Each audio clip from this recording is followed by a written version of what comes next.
Novel Wanita Miskin bertemu Presiden Tanpan di episode 34.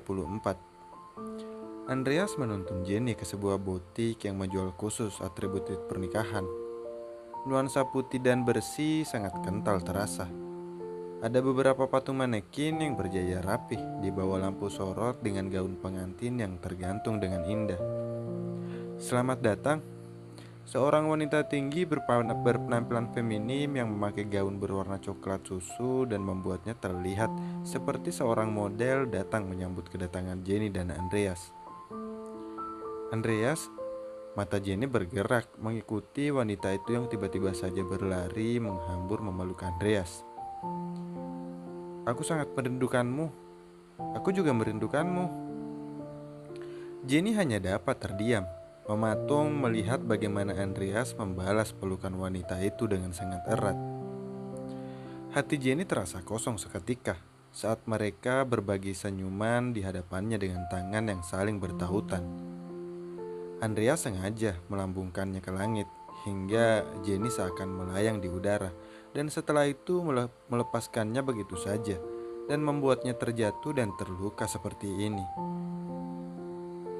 "Siapa dia?" tanya wanita itu. Jenny masih tidak dapat melepaskan pandangannya pada wanita yang masih menggenggam erat tangan suaminya itu. Jenny tersenyum dan berbisik pada wanita itu, dan seketika wajah wanita itu berubah menjadi sumringah dengan mata berbinar dan senyum yang mengembang. "Aku Herlin." Jenny masih mematung. Siapa sebenarnya wanita ini? Aku pikir Andreas hanya bersikap manis padaku, tapi ternyata ia bersikap manis pada semua wanita. Jenny tersenyum sedih kini. "Jenny," ucap Jenny. Ia tersenyum tipis dan menyambut uluran tangan Herlin dan menjabatnya singkat. Tanpa terduga, Marlin memeluk Jenny dengan erat, membuat Jenny semakin bingung. "Aku senang akhirnya kakakku menikah. Semoga kalian selalu bahagia." "Kakak?" Jenny menatap Andreas bingung. Ia mencari jawaban yang dapat menjawab kebingungan dalam hatinya. "Dia adalah adik sepupuku," jelas Andreas. "Sungguh bodoh. Jenny, apa kamu baru saja merasa cemburu pada sepupu suamimu sendiri?" "Tunggu dulu, apa aku baru saja sungguh cemburu?" "Jenny, kendalikan dirimu. Andreas belum mencintaimu. Jangan sampai kamu jatuh cinta padanya. Ingat itu." "Apa yang membawamu kemari? Aku masih marah padamu karena tidak memberitahuku padaku jika kamu akan menikah secepat itu. Maka dari itu aku tidak akan memberikanmu potongan harga." Celoteh Herlin membuat Jenny dan Andreas tertawa. "Astaga, gadis nakal ini. Kalau begitu aku akan cari tempat lain saja," ucap Andreas. Ia bergurau dengan menarik Jenny kembali menuju pintu. Herlin dengan cepat mengejar langkah Andreas dan Jenny dan menahan mereka agar mereka tidak akan pergi meninggalkan butiknya.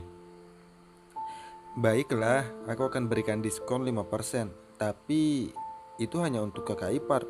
Untukmu harus bayar 2 kali lipat dari harga asli," ucap Herlin bernegosiasi. "Kamu sungguh pelit dan perhitungan," Andreas mendengus kesal. "Kamu yang mengajariku." Jenny tertawa mendengar Herlin mencibir Andreas. Mereka sungguh terlihat seperti dirinya dan Jayden, sedangkan Andreas hanya tersenyum kecut. "Mari kutunjukkan gaun terbaikku. Aku akan membuat kakak ipar terlihat sebagai wanita kerajaan di pesta pernikahan kalian." Herlin menunjukkan beberapa gaun rancangannya yang sangat indah. Beberapa dari gaunnya memiliki belahan dada yang terbuka, dan jika tertutup maka akan menunjukkan sisi punggung yang polos dan terbuka. Berkali-kali Jenny mencoba satu persatu gaun yang melekuk indah di tubuh Jenny. Namun Andreas belum juga merasa puas. Ia selalu meminta Jenny menggantinya. "Astaga Andreas, ini gaun kelimaku. Kenapa kamu sangat pemilih?" gerutu Herlin yang mulai kesal dengan Andreas yang sangat pemilih. Mereka sedang menunggu Jenny keluar dari balik tirai setelah memakai gaun ke-6 yang dicobanya. Mengapa gaun-gaunmu sangat terbuka? Jennyku sudah mempesona tanpa harus mengekspos tubuhnya, protes Andreas. Herlin menghela napas kesal karena harusnya ia membiarkan pergi meninggalkan tokonya tadi. Maka ia tidak akan dalam keadaan sulit mengikuti selera Andreas yang sungguh kuno dan kaku. Andreas, itu disebut dengan mode.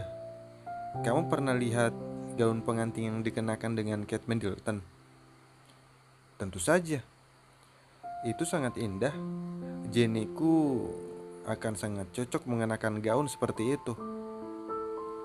Jennymu akan sangat cantik mengenakan gaun buatanku. Titik. Aku tidak peduli kamu cocok atau tidak, tapi ini adalah gaun terbaikku, dan aku tidak akan menerima penolakan, ucap Herlin kekeh. Andreas baru saja akan protes saat tirai tiba-tiba saja terbuka dan membuatnya seketika terpana melihat Jenny berdiri sambil memegangi gaun yang menyeret di lantai. Tanpa sadar, kaki Andreas membawanya mendekat pada Jenny. Tidak ada belahan dada yang terbuka dan tidak ada punggung yang terlihat menunjukkan kulitnya. Jenny begitu cantik memakai gaun dengan potongan yang membuatnya terlihat elegan, tidak tersentuh gadis polos yang menawan. Apa ini cocok untukku? Tanya Jenny hati-hati. Jujur saja, ia sangat menyukai gaun yang dikenakannya.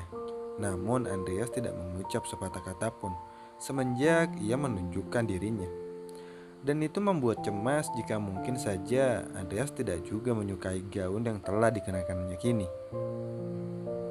Tentu saja ini sangat cocok. Kamu tidak lihat bagaimana suamimu tidak dapat berkedip memandangmu, sambar Herlin. Ia kini dapat menegakkan kepalanya karena sepertinya gaunnya kali ini dapat diterima oleh Andreas. Baiklah, aku akan menemui tamuku yang lain dan kalian dapat saling memandang tanpa malu-malu, ucap Herlin tersenyum. Ia kemudian berjalan menutup tirai yang sebelumnya terbuka dan meninggalkan Jenny dan Andreas hanya berduaan kini. Apa aku terlihat aneh? Tanya Jenny. Andreas tidak lantas menjawab. Ia menyentuh dagunya dan berjalan memutari Jenny. Tidak ada sudut gaun yang terbuka kecuali bahu Jenny yang bersinar diterpa cahaya lampu yang membuatnya ingin mengecupnya. Kamu sangat cantik, puji Andreas. Wajah Jenny memerah kini dan jantungnya memompa lebih kencang lagi saat mendengar pujian dari Andreas. Ketika tangan kekar Andreas perlahan menyentuh perut Jenny lembut dan mendekapnya dengan erat, Jenny hanya dapat diam menahan nafsunya. Kepala Andreas telah berada di atas bahu Jenny kini. Sepatu hak yang dikenakan Jenny dapat membuatnya berdiri hampir sejajar dengan Andreas, membuat posisi Andreas sangat nyaman kini karena ia tidak perlu membungkuk. Hembusan napas hangat Andreas membuat Jenny tidak dapat bergerak. Jenny menggigit bibirnya agar ia tidak mengerang saat Andreas perlahan menyentuh lehernya dengan bibir lembutnya dan menyesap aroma tubuh Jenny dengan pelan. Apa yang kamu lakukan? Tanya Jenny hati-hati. Apa yang dilakukan Andreas sungguh membuatnya tidak berdaya. Bahkan kakinya mendadak lemas kini.